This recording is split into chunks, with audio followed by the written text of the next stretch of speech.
This video will talk about subarachnoid hemorrhage. It is bleeding into subarachnoid space within the intracranial vault. So what is subarachnoid hemorrhage? Bleeding into the subarachnoid space, right? So the most common cause is trauma followed by rupture of perianeurysm. So perianeurysm is also called a saccular aneurysm. It ruptures into the subarachnoid space or the basal cisternae and then into the adjacent parenchyma. So what happens once after it rupture? It causes this subarachnoid hemorrhage, right? So this perianeurysm arises from anterior communicating artery. So this is the most common origin of this perianeurysm.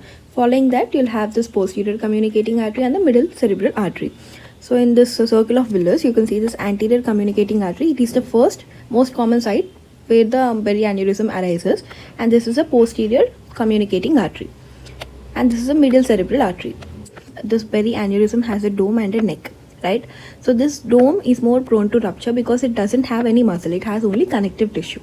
So even in this Ehlers-Danlos syndrome also, they'll have this connective tissue disorder, so it is more prone to rupture, right? So in 85% of the cases, it is because of rupture of perianeurysm into the surrounding structures like subarachnoid space and the parenchyma. So it origins from this anterior communicating artery followed by posterior communicating artery followed by middle cerebral artery, right?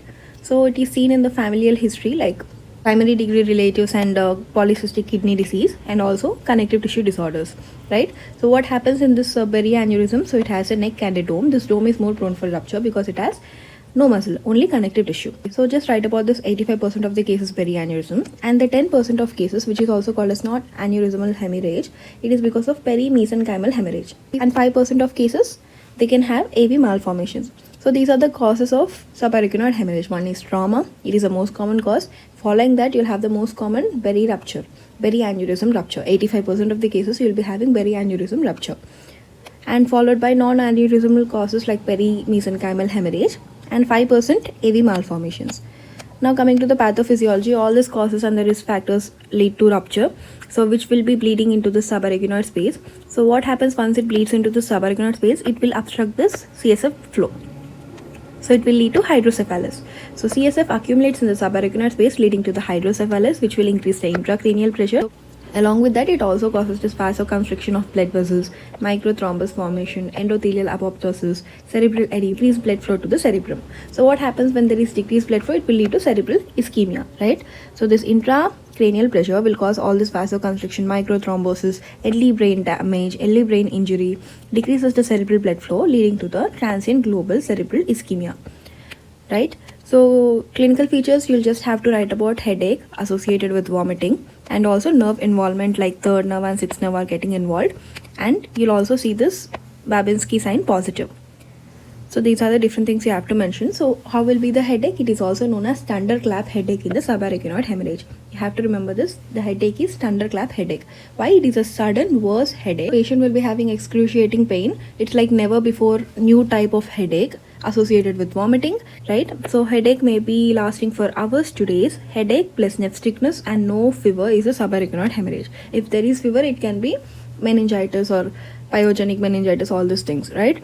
So focal neurological deficits like hemiparesis, aphasia, mental slowness can also be seen. Third nerve palsy, sixth nerve palsy, pain in the temporal region and the occipital region, visual field defects, all this can be seen. So just mention about the headache. It is thunderclap headache, worst type, severe headache, excruciating pain, never before, new type of onset, right? So also associated with photophobia, vomiting, worst type of headache, worst headache in the life. So what is Babinski sign? It is a bilateral extension on the plantar reflex, right? So when you do this lumbar puncture, you can see this blood in the CSF because there is subarachnoid hemorrhage. Blood is going into the subarachnoid space, obstructing the CSF. So there will be blood also mixed with the CSF, right? So blood in the subarachnoid space and thunderclap headache. All these things are the clinical features. So there can be delayed neurological deficits also. So what are the complications of the subarachnoid hemorrhage? They can have 4 things. One is hydrocephalus, second is re-rupture of this perianeurysm, and also hyponatremia and delayed cerebral ischemia. So from the pathogenesis, what we have seen in the pathogenesis, so we'll see all this bleeding into the subarachnoid space will obstruct the CSF flow leading to the hydrocephalus and then cerebral global ischemia, right? So just write this hydrocephalus and the ischemia in this complications, along with re-rupture of this perianeurysm and hyponatremia. So let us see this re-rupture. So re-rupture can occur within 1 month. So in the 30% of patients, it can occur within 1 month and they'll having 50% mortality. So just write re-rupture of this aneurysms can occur within 1 month in 30% of patients. So within 30 days in 30% of patients, right? So coming to hydrocephalus. So hydrocephalus can occur in 3 clinical stages. One is acute, subacute, and the chronic. So in the acute, they'll be presenting with stupor and coma. So if they are presenting with stupor, you have to treat them by doing ventriculectomy, right? And in the subacute, they'll be having this progressive drowsy stage and incontinence and all.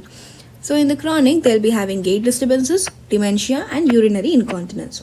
So in the acute, it is very severe, so they'll be presenting with stupor and the coma. In the subacute, it will progress within like few days, right? So they'll be progressively drowsy and incontinent.